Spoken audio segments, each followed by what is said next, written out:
Yeah.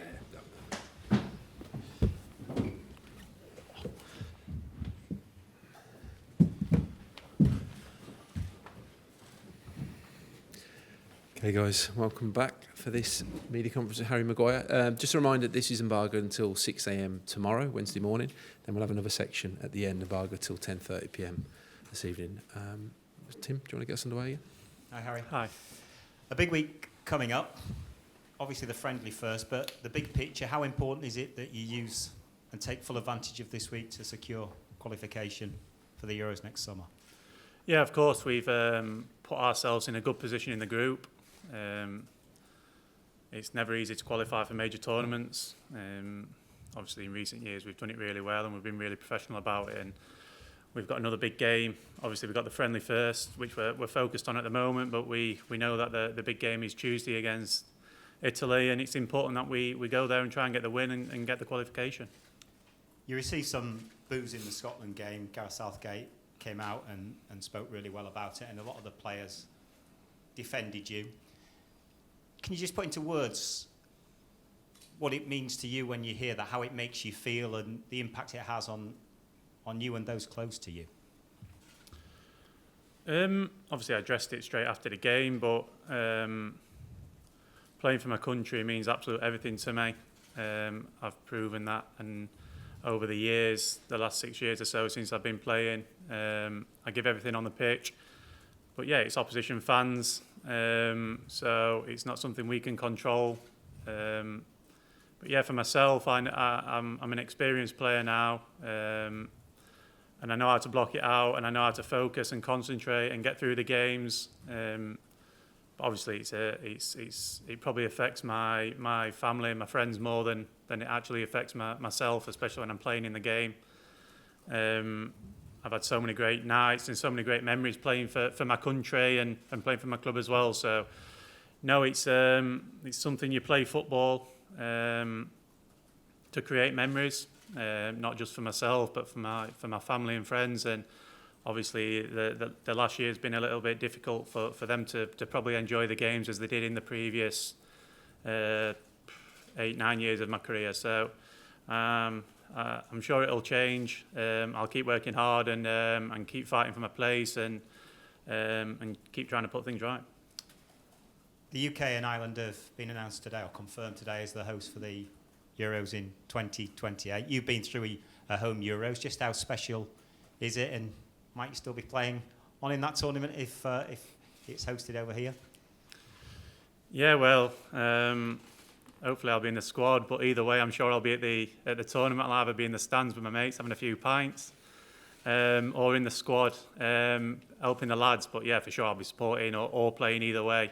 I'm a big fan of England, and to have a tournament in this country, you know how the recent tournaments have gone in this country. It brings the country united, and there's a real buzz around the place. And I experienced it playing in the final at Wembley against Italy, which obviously was disappointment in the end. But yeah, it's a special place to be involved in when the team's playing well, and especially in our country. Thanks. Hi, Harry. When Gareth picks you in the squad, he always says how well you play for England. Why do you think that is? Where do you get that confidence from when you come away to play for your country?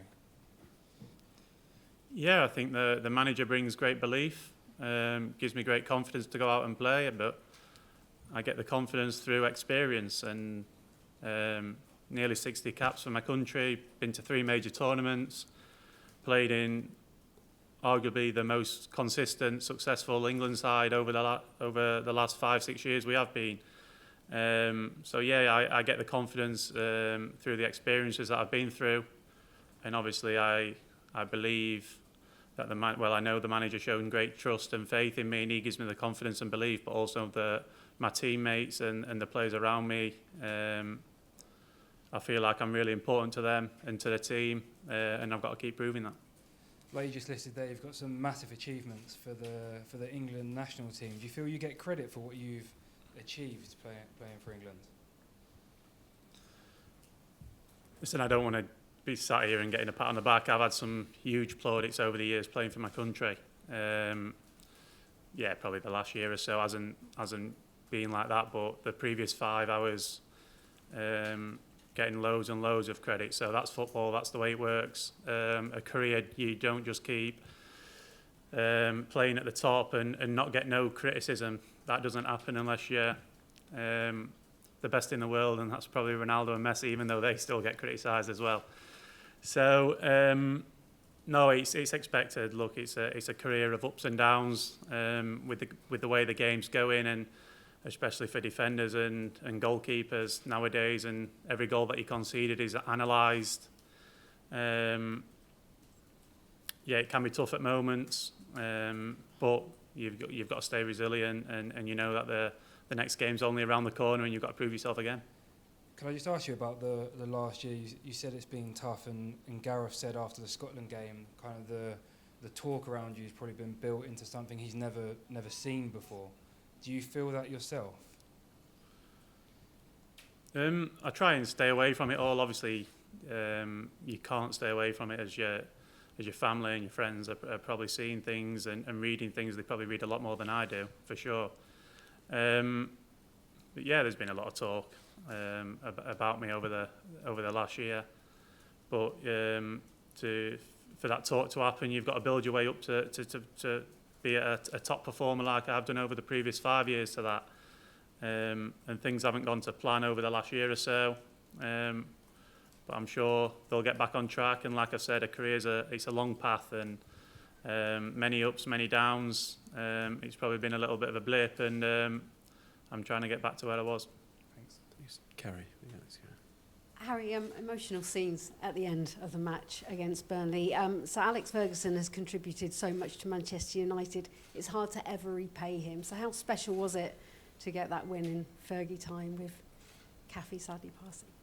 Yeah, it was obviously nothing can make him happy at the moment. I know he's probably going through a really sad time, and for all the family. So only what we can do is respect, and everyone at the club, all the players, are all thinking about him and his family. It's a sad time for him. We know that, and if we put a tiny little bit of a smile on his face at the end with scoring in that last minute, we're really happy about that. But yeah, of course, it's a really sad time for him and his family at the moment. So our thoughts are right with him. It was a lovely assist from McTominay, really sweet. A lot of the responses from Manchester United fans, immense, colossal for your performances, and sorry. What's the last word like to hear? Yeah, listen, it's like I've said, it's a football career of many ups and many downs, and like I say, hopefully I go on and perform really well for the club and country.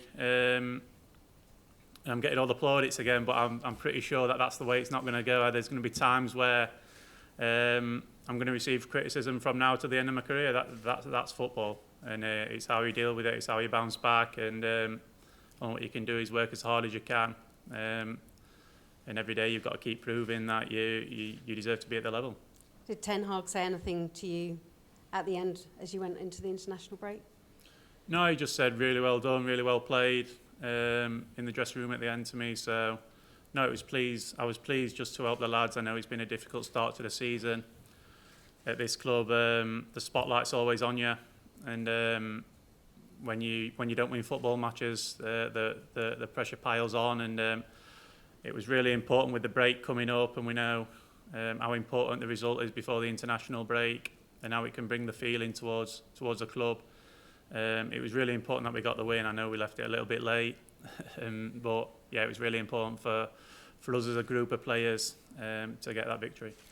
Boyhood Man United fan, big Beckham fan. Have you watched the documentary? Yeah, I've watched it. Yeah, I think obviously a lot of people are speaking about me at the moment, but obviously to see what he went through and the resilience that he's shown. And yeah, he's been a big role model of mine ever since growing up in the playground. Whenever I took a shot or a free kick, I was always David Beckham.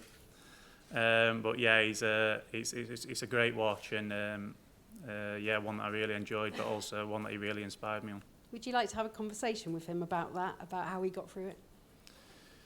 Yeah, well, I actually spoke with David about 3 weeks ago after the Scotland game, he got in touch with me. So it was really nice of him, and I really appreciated that. And I think a lot of people, England fans certainly, were worried over the summer that you were staying with Man United and may not get the match minutes that they'd like you to see. How much was that decision the boyhood fan and the player? How much do you believe you still want to win everything with United? And can you see that happening? Well, ever since I joined Manchester United, only what I wanted is for the club to grow and for the club to get back out how it should be and be successful. So I've had 3.5 years as captain. I've been there. This is my 5th season. And ever since I stepped through the door, I wanted the club to be a success. And that's even in the last year or so when I haven't been playing as much as I'd have liked. But of course, I want to play minutes. I want to play football. That's why I play the game. And hopefully I can start to get the minutes and continue my career at Manchester United. It's World Mental Health Week. I couldn't think of a better time for you to be able to give us some of that advice that Beckham gave you after the Scotland game. Yeah, I think obviously it's not just me. Look, I don't want all the spotlight on me about World Mental Health, because everybody, whether you're a footballer or not, you have challenges every day. And like I said, we're in the spotlight, but every day people wake up with mental health, and whether it's going to their own job, which could be anything. And yeah, it's tough. It's about speaking out, getting support, and speaking to your loved ones, really. And I'm lucky that I have great family and great friends around me. Is that what David said? Go to your family? Can you give us, I don't want to take a personal conversation away from us, but is there anything you can reveal?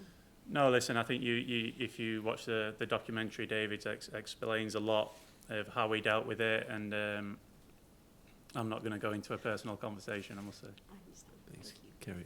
Pablo next. Hi, Harry. Just bringing it back to 2028, I think a lot has been made of the fact that with 5 host nations, England, won't be guaranteed automatic qualification. Is that a bit of a daunting prospect, the fact that you will have to qualify for your own home tournament?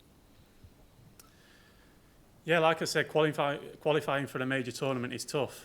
But also, I think you've got to look at it on the positive side. If we don't qualify for the major tournament, we're not really there and ready to compete to win the tournament.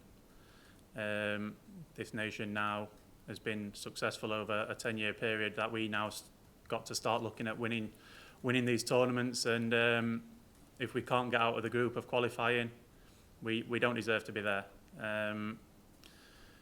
But yeah, of course, it'd be a nightmare scenario. But on the other hand, we've got to play with great belief and great confidence that we can get out of the group and qualify. And that's what we'll be looking to do. But of course, my eyes aren't really on the 28 at the moment. We've got a big Euros coming up next summer, and one that we're looking forward to.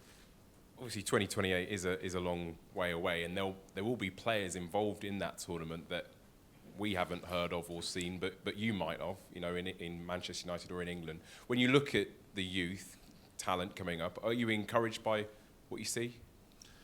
Yeah, it's incredible. I think the squad that we've got now has got a lot of senior players who's been through a lot for the country and been to 2, 3, 4 major tournaments. But also we've got some amazing talent, and I think everyone knows that, who watches the Premier League week in, week out, or even watches La Liga now. Now Jude's over there. But yeah, it's we've got some young players coming through, but young players who actually have played a lot of minutes and a lot of experience in big games. So I'm sure come 2028 we'll have whether I'm in it or not, we'll have an amazing squad to go and compete in the tournament. A lot's also been made about how players coming up now are different to when they sort of, say, 10, 15 years ago. Are you still seeing changes in the way players are developing now? Yeah, you can say that, but I think the thing with football is that football develops every 3-4 years, maybe even less now. The game just develops and changes in ways in terms of formations and styles and what players are asked to do.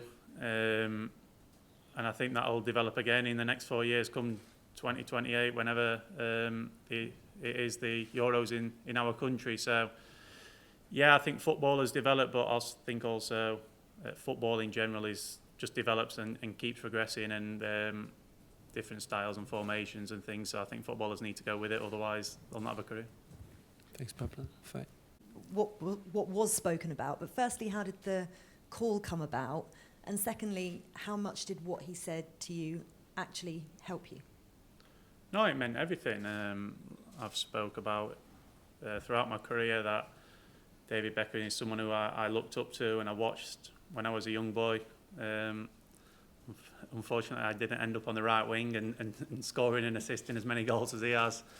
But yeah, it was a big role model when I was growing up, and no, I think it just shows how classy he is to reach out to me and to message me, and no, it's something that I really appreciate, and yeah, it was touching, really. Yeah, there was no social media when he was there, and I've watched the documentary, and the reminder of it, it was actually quite horrific what he suffered, and the past year for you has been really difficult to, I'm sure, for your family and friends, as you said, to watch. But what was he able to say to you in terms of your resilience, or make you feel, you know,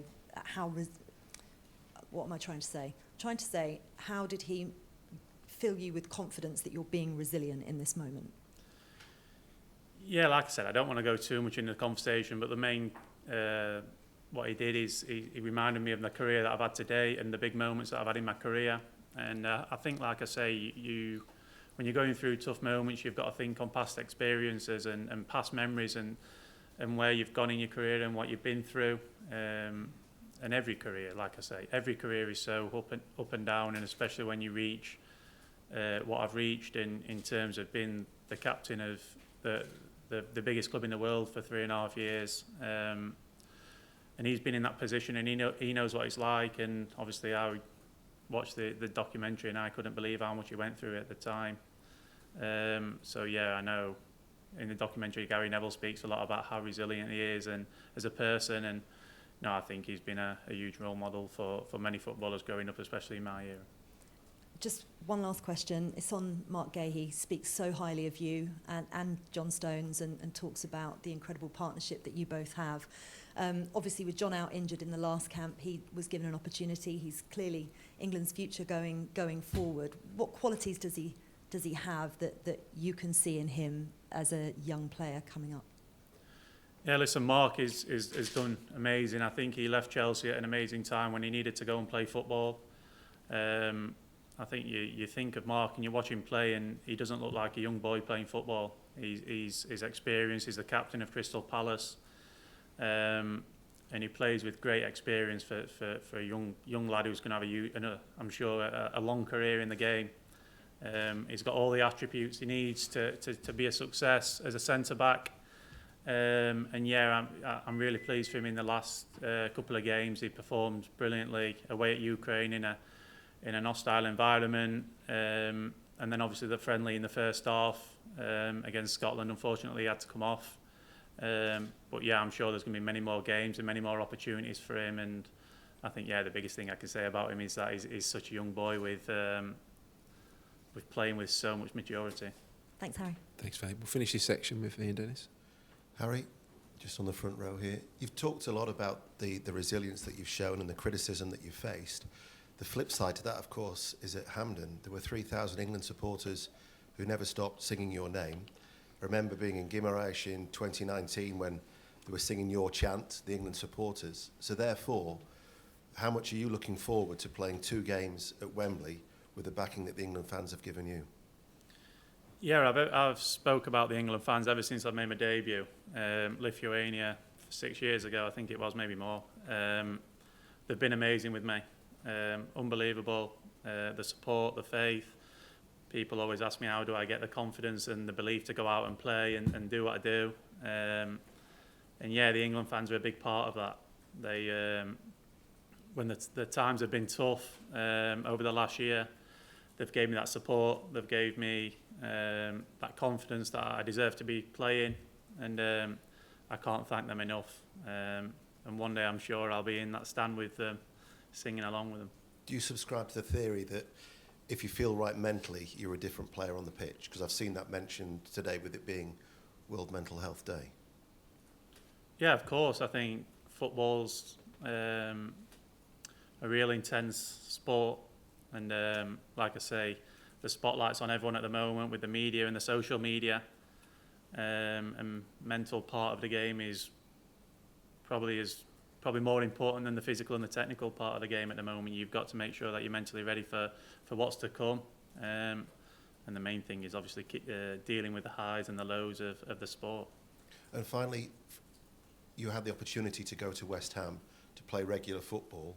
The fact that you didn't do that, what was your thought process and the impact that potentially it could have on your place in the England squad in the summer? Regular game time. Yeah, of course. Regular game time is really important to me. It has been throughout all my career.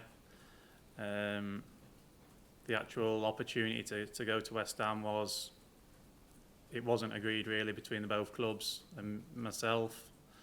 So it wasn't just my chance to say yes and I'm going. It wasn't agreed between both clubs. So the actual opportunity wasn't there because we didn't get far enough down the line with it. But West Ham's a massive club. But like I said, my fully focus is still on Manchester United. I want to fight for my place. But of course, game time is really important to me. Sorry, there is one more in this section. Dan Kilpatrick. Hi, Harry. You said at the top it was more difficult for your family and friends to enjoy matches over the last year or so. I mean, how does that make you feel? And have they kind of considered even staying away from matches or kind of changing their habits during your sort of difficult spell? Yeah, obviously, like I've said, you play football for memories, for good times, for myself, but also for my family and my friends, and the tournaments that they've been to, and you'll probably speak to them and they'll say it's the best times they've had and the best times of their life. And obviously the last year has been a bit tougher for them. Yeah, I'd say there's been times where they probably haven't been to as many games as they did previously, especially the away games. But I'm sure over my career they've had amazing times and they'll speak really highly of it. And I'm sure in the future, I've still got many more years left, they'll have some amazing times as well.